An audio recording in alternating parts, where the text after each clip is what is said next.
Shall we press on? Yes. Level 4. 4 dice now. A dragon could appear at any time. And it has. Alright, the dragon is coming. But standing before it are its minions, an ooze and a goblin. Well, let's use our Dragon Slayer ability. Works a lot like Dragon Bait, I think. So we'll change these over. We managed to trap the minions behind a, what? Some sort of cave-in, perhaps. And we end up facing the dragon without his little protectors. Question, do we want to use the potion? Supposedly you can use a scroll to drink a potion, can't you? Believe that's correct. Use any party die, including scrolls, to quaff a potion. Let's do that. We'll use our scroll here, and we can bring back one of our dead party members here and put it on any face that we want to. Let's we'll make it a cleric.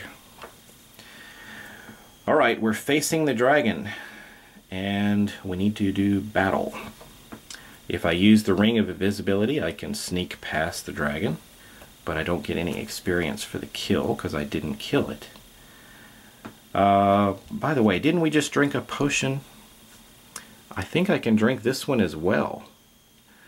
Drink any number of potions. Let's make this put this little treasure and have it consumed as well, and we'll bring back this one.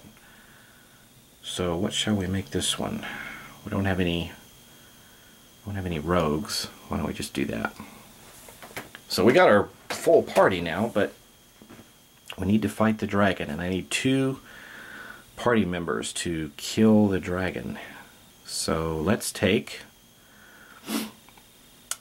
let's go ahead and take our rogue here and one of our champions, and as the champion keeps the dragon busy, the rogue manages to successfully sneak attack and take out the dragon. So the dragon has been slain, and we get that extra experience point for killing the dragon, and we get to have the dragon's treasure, which is a scale, a dragon scale, simply worth 1 experience point at the end of the game now. Well, we've got a decent number of companions still with us, so let's press on deeper into the dungeon, rolling 5 dice. Well, maybe Mama Dragon is upset and is roaring in the distance. And we have an ooze guarding 2 potions. Well, let's see. Why don't we use let's use our cleric to take out the ooze. And then we can use any party member to drink 2 potions. Let's use, I don't know, let's use one of our champions here. We're going to drink 2 potions, so we can bring back 2 dice. What should we do? We'll make one a cleric again, and let's make the other one a champion. So we've got a little bit of a mixed group again in case we encounter Mama Dragon.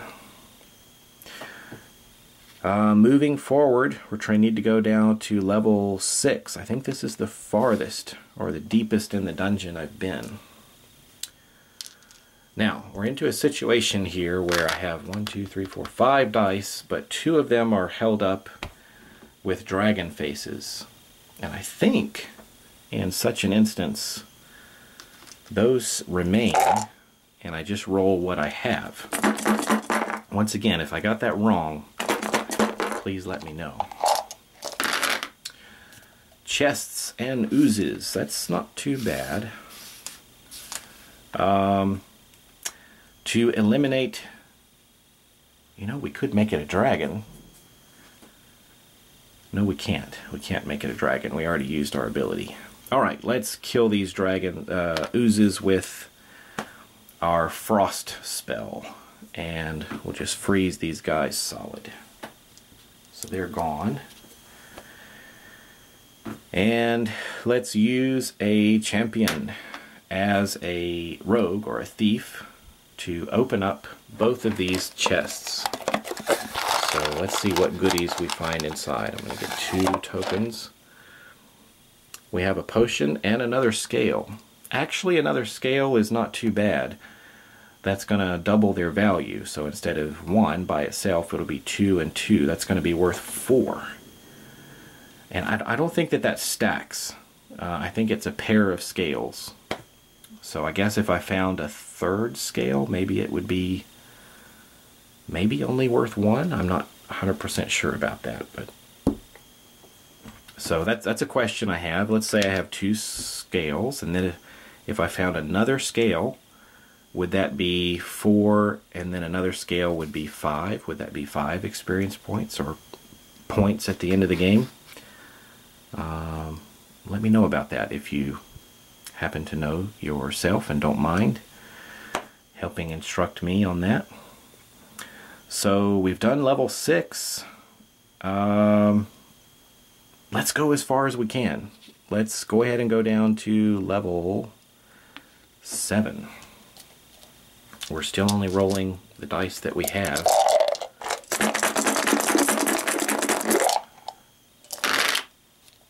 Goblins, an ooze, and a chest. Not too bad. Well, we'll have the fighter wade into the goblins and take out all 3 of them. And we will have our cleric defeat the ooze. And that relieves our champion. Our champion can open the chest and allow us to draw another treasure, which is another ring of invisibility. So let me see now. What does this town portal do? Town portal. Collect experience equal to the current dungeon level and escape. That's pretty good. So we should go on. Let's go on to level 8. Wow, I never expected to get this far.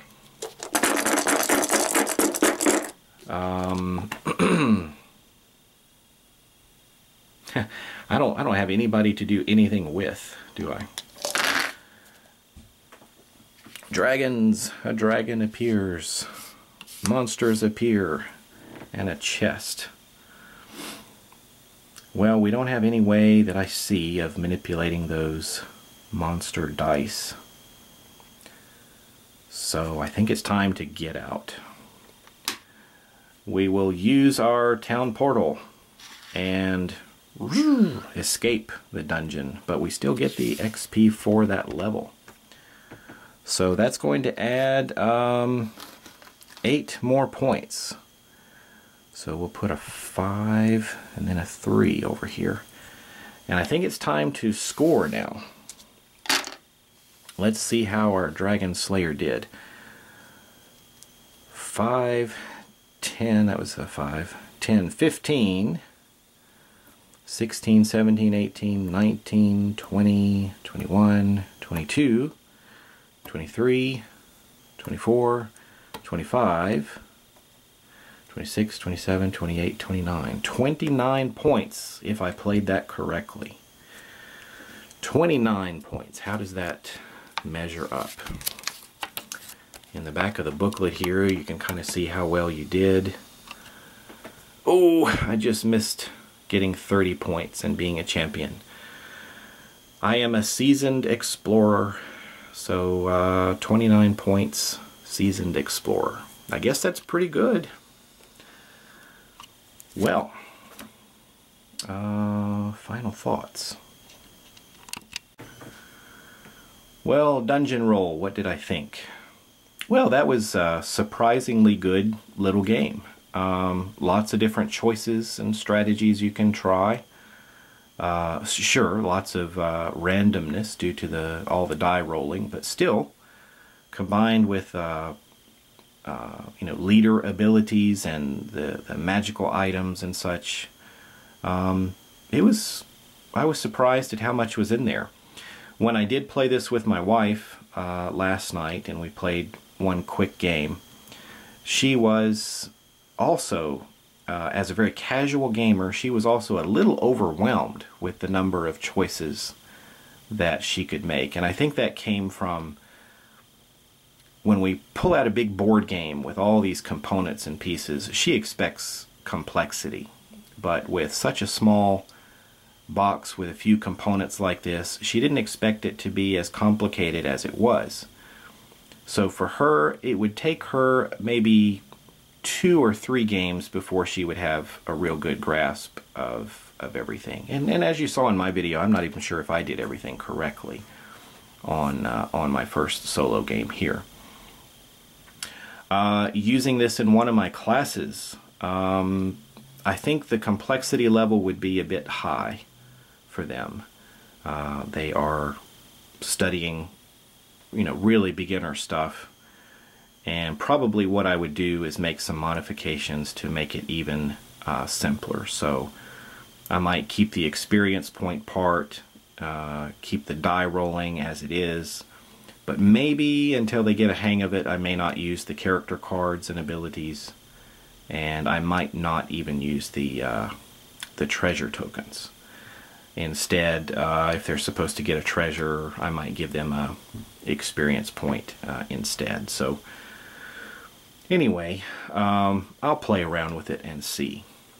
But it was a fun game, and worth checking out if you enjoyed watching this little video. So take care, everybody, and I'll catch you later.